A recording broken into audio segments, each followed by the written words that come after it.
Have you ever seen a situation where you chase somebody with money? You want to give them money and they run away.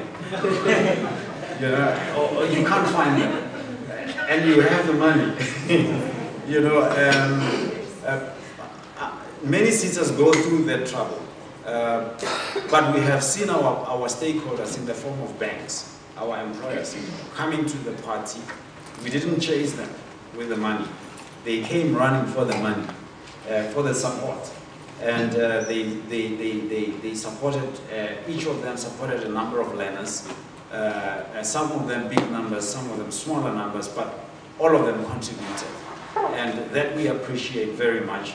And we're having the kind of a program that we're having today. I actually looked at, as an educationist, I do read a lot about education theory. And I never forget two guys. Jean Piaget, I don't know if you know him. He's an educationist who researched cognitive development. And I remember when I started reading about it, it was more about school readiness. Not work readiness, workplace readiness. It was more about school readiness. You know, he researched the readiness of young ones. Well, I have 6-year-olds now. I understand what he was talking about. He was researching when is it the time for us to say they are ready for school.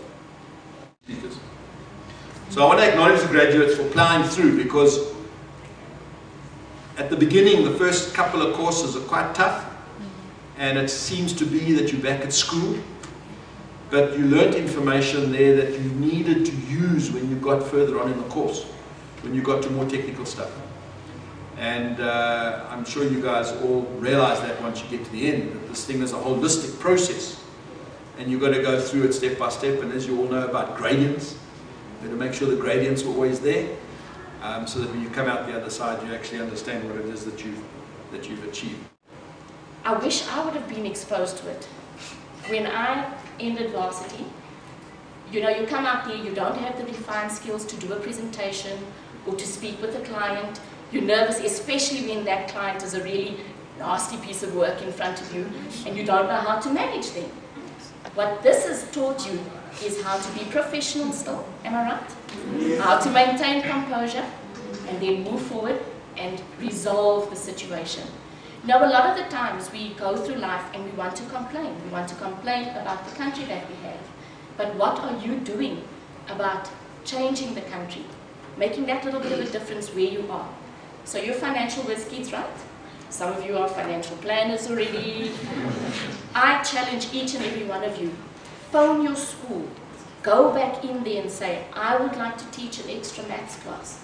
Because what you contribute back is what's going to make our country better and ready for the future. Now, talking about the future. A lot of the speakers have made mention of, oh, the program's expanding, and oh, there's opportunity to take on more learners. I can categorically say that we're busy finalizing the contracting, you know, crossing the T's, dotting the I's. Very shortly, there will be a formal communication to the employers, the ones that are participating now, as well as the ones that we would want to bring on board, you know, bring new blood into the program as well, from a participation point of view. We are wanting to replicate this program, but we also want to introduce a post-matric program for the other employers within the broader banking and microfinance sector that don't necessarily need the graduate skill, but they need that post-matric learner that can work maybe in an area that's not identified as the main centers. So watch this space, employers. We're looking, again, in advance to your support on this, but you'll get further detail later.